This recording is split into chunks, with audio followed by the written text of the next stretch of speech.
Hey guys, how's it going? I hope you enjoyed the hunting methodology from my friend Mikhail. Now I'll show you how to hunt for prototype pollution in open source packages. Before that, let me introduce myself. My name is Arjun Shibu and I'm a student who loves security and open source. During my free time, I like to find bugs in code, and that's how I heard about Hunter. It is an amazing platform, and I've been hacking on it for like 6 months, and I got more than 40 vulnerabilities and fixed around 100 security issues. I have a blog to post about my research and findings. You can check it out at arjunshibu.tech. You can also follow me using these links in social media. And that's pretty much all about me. Let's begin. Okay, so what exactly is prototype pollution? Some of you may already know it, but I guess most of the people who code are still unaware. It is a vulnerability that affects uniquely to the JavaScript language. To explain this, I'm going to use the browser's developer tools. But if you have Node.js installed in your machine, you can use the Node.js console from terminal. From here on, I assume that you have a basic knowledge in JavaScript such as objects and functions. If not, it is better to learn those basics and watch this video later. Okay, we know how to create an object here. Let's create a simple object with one property. Yeah. Now to access this property A, we can either use the dot operator or indexing like this. We also know that if we try to access a property that doesn't exist, we'll get undefined, and that's cool. Okay, now let's inspect our object, and we can see here that we have some other methods and properties that we didn't define. But why this happened? This happened because when new objects are created, they'll inherit the properties of a special object, and that special object can be called as the object prototype. It is just like any other object, so we can see it. One method to see is to use the method called object.getPrototypeOf.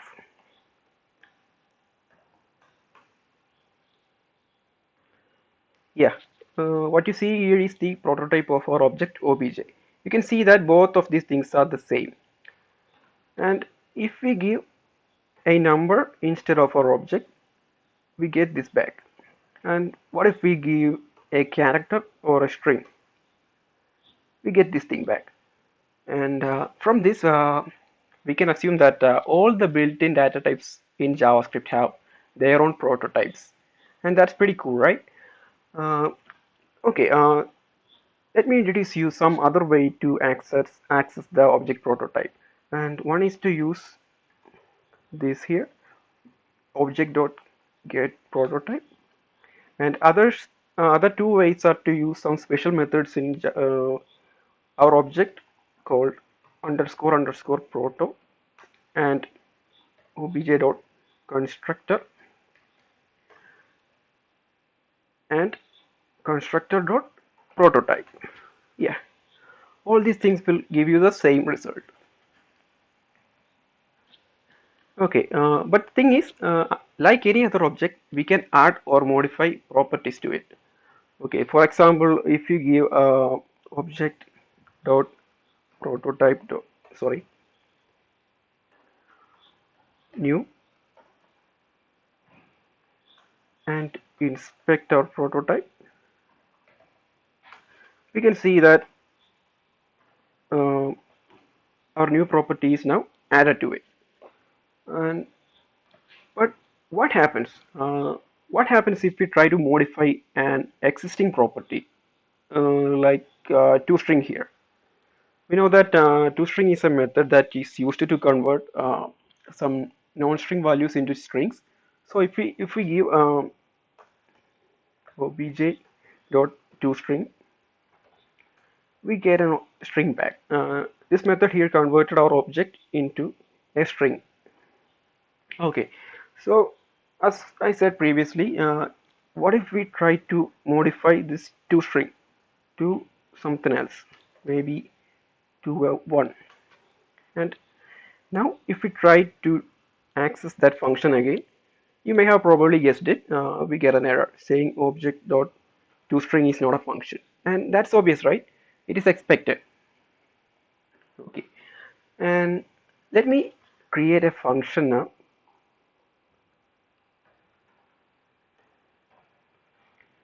that will simply alert some message. Yeah, and what happens if we try to assign this new function to our toString method? And if you try to call it, you know, we got our message. And yeah, but this doesn't seem to be a problem, right? Because we are the one who made that function and we are the one who assigned it with toString method. So that's not an issue. But what if?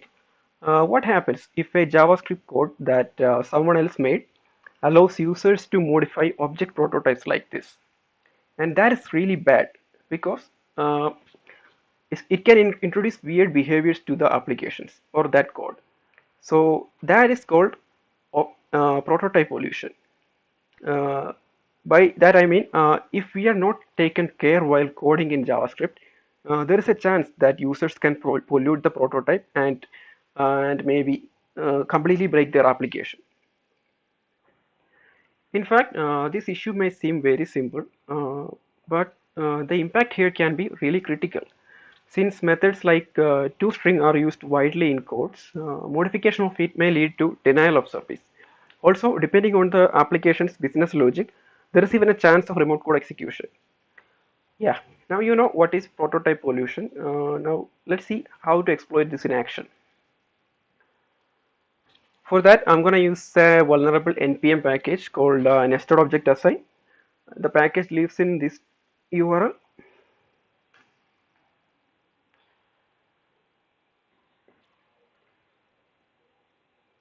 Yeah, and you can see that this package has more than 230K downloads per week. That's good. And I was the one who found the vulnerability in it. It was 2 months ago, I think, and I got a CVE for it. If you are interested in knowing more about it, you can search for CVE 2021 23329.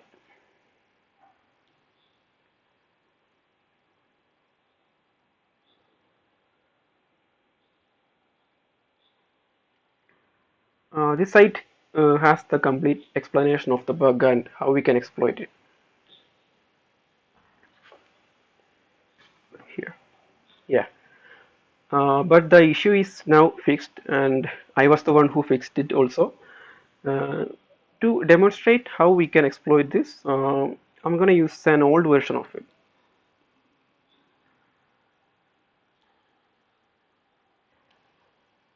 Let's see. Let's use the node console. I'm sorry, we need to install the package first. For that, we'll need to copy this command and uh, to specify the vulnerable version, we can use the @ symbol and the version like this.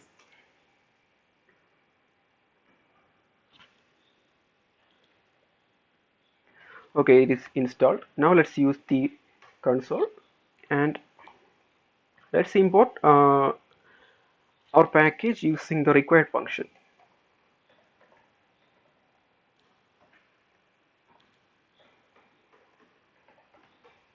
Yeah, it is imported. And from the README, you can see that the usage of this package is very simple. It takes any number of objects as the arguments and it will merge all their properties into the first object. Yeah. So let's create two objects. Let O1 be the first and let it be an empty object.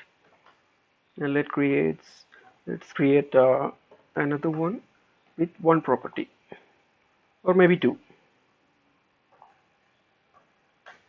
Yeah. Now let's use this assign function and see what happens. O1, O2. Yeah. And now you can see the O1 has both the properties A and B from O2. Yeah. Uh, yeah. Now you know how to use this package and let's see how we can exploit it. And for that, from the proof of concept, you can see that you need to do something like this. Okay, and this is the payload. This is the payload we need to give as the second object. Um, let's see what this payload doing. It creates an object that has these properties in it. But why don't we create it like the normal way? Yeah, let's see.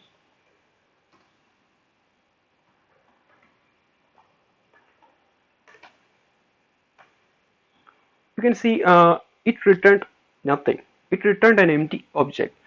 I don't know, maybe because we used the proto keyword here, and maybe the node knows that we are trying to pollute the object prototype. So maybe this is a built-in mechanism against the prototype pollution, and that's cool. Um, okay, because we cannot create an object like this directly, we have to use a JSON.parse function, and by giving a JSON string like this and parse it with this function, we can create this function easily. Yeah, let's assign this thing to something called payload. Okay, now what we need to do is we need to call the function with an empty objects, or maybe like any objects we can use. And the second argument should be this payload. Let's see. Let's use our oven, and the second argument is payload. Okay, we can see nothing interesting happened, but if we inspect our prototype, we can see that now we have injected a new variable polluted to the prototype. Yeah, we have successfully exploited the vulnerability in this package. But let's see, if any other application is using vulnerable packages like this as dependencies and allows you input from user, then there is a chance that that application is also vulnerable, and that is what makes prototype pollution more dangerous. Now you know what is prototype pollution and how to exploit it. Let's see how we can find some vulnerable packages. As you saw before with our example, this vulnerability is often found in object manipulation functions. Some examples are recursive merging, cloning, setting and deletion of properties. Other examples are when a package or a code that will take a structure or file as input and it will convert them to objects. Yeah, and now I'm going to show you some techniques which made me earn more than 2K in bounties. And the first thing is to use Google. Uh, let's use Google to find some vulnerable packages. We know we want npm packages, and we also know that these packages lie in the npm.js website .com website. And to get all the packages as result from Google, we can use a door called site. Now you can see that all the results are coming from the npmjs.com website. But you can also see that not all these results are packages. There are some other URLs here. So to get packages, we need to find a pattern, and that pattern is simple. If you can see here, we have a URL like this, www.npmjs.com /package/package name. Yeah, we can use this pattern to get all the packages. We need to introduce another dork, that is in URL. Now you can see that all the results are packages. Sorry about that. And to get packages related to object manipulation functions, we can use these keywords here: clone, merge, and set. We need to give them inside quotes, and I'm sorry.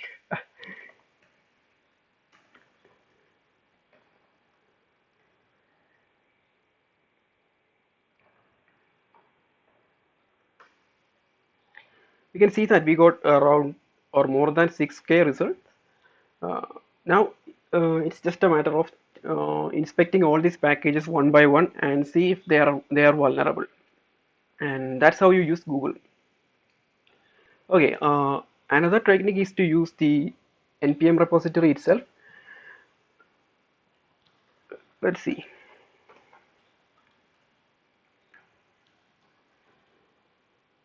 Yeah, using the search bar, we can find four packages. Here also we can use those keywords, but without quotes, like this. Yeah, but you can see that we only got around 39 packages, and and that's the major drawback of this site, that it gives very less search. There is also a method, another method in this site we can use. We can see here, these are what we can call a keyword. A keyword is something that the developer of a package can assign to it, and for this package, these are all the keywords that have in this package. Now we can search using a door called keywords, and that will give all the packages in npm repository that has, let's say, assign assign as a keyword in it. You can see that all these packages have one keyword assigned. Okay, and that's how you can make use of the npm repository. Other methods are to use code searching applications like grep.app and CodeQL. I'll show you how to use grep.app. It's a really cool application.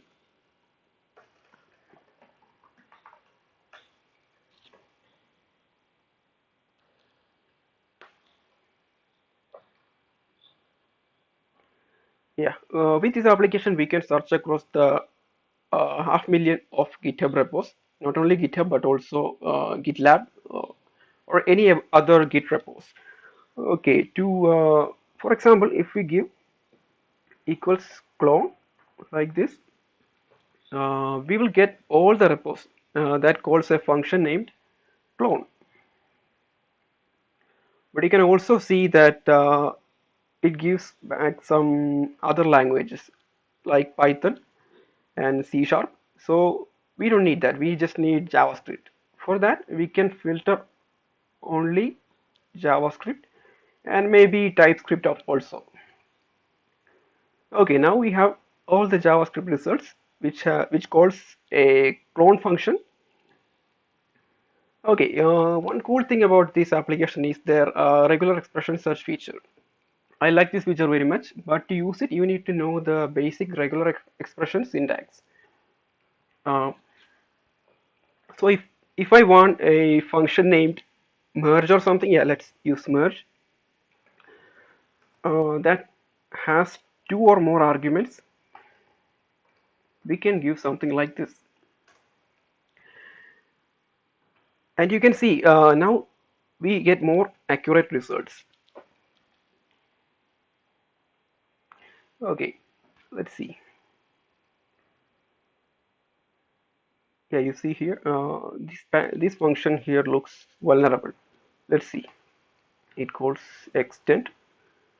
Where is extend? It is here. Okay, you can see that this function already has a protection against prototype pollution. That's really cool. Yeah. Okay, that's how you can make use of the grep app application, and that is it. Yeah, moving on. I have a simple challenge for you. It is a CTF I made. The challenge has got a prototype pollution vulnerability. So your goal is to find and exploit that issue to get code execution. By getting code execution, you can get the flag for the CTF. Now to get the CTF URL, you need to search for packages in GitHub. Projects in GitHub that uses outdated packages as dependencies. And this challenge uses the vulnerable version of nested object design we used. Okay, I'll show you how to get it. We need to search in GitHub. Yeah, in the search box, we can search for dependencies in package.json file using the file name package.json.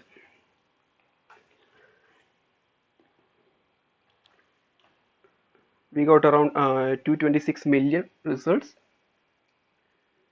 Okay, combining the search with the package name, which is nested object assign,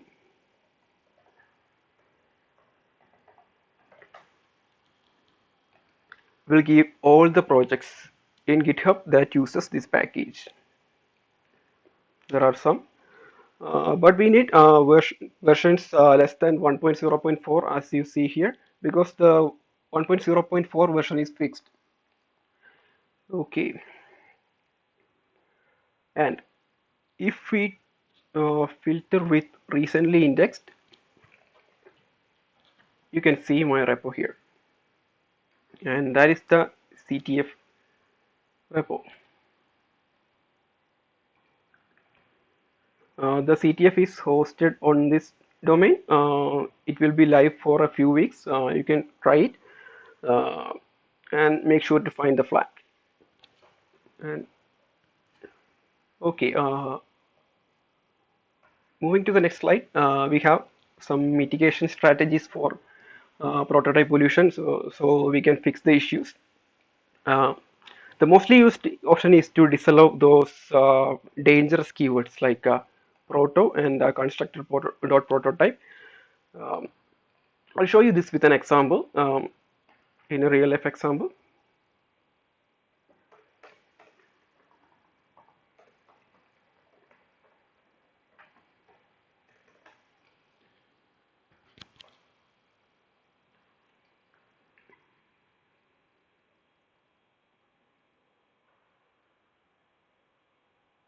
This package by Mozilla had a prototype pollution vulnerability, and you can see that I am the one who fixed it.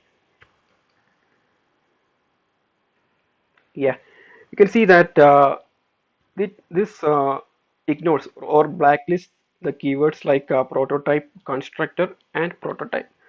I'm sorry, proto, constructor, and prototype. Yeah, this will ensure that uh, the object prototype is never modified. And there is another method that is to use the object.freeze function, and that function will freeze an object from modification. Let's use this. Um,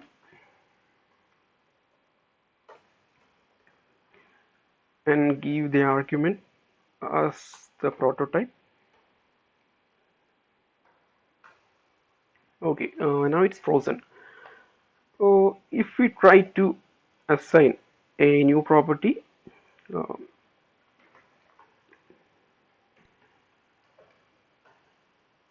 and inspect our prototype,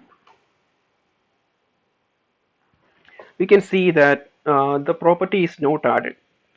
So the freeze method frozen our uh, object, and that way the prototype is never gonna modify again.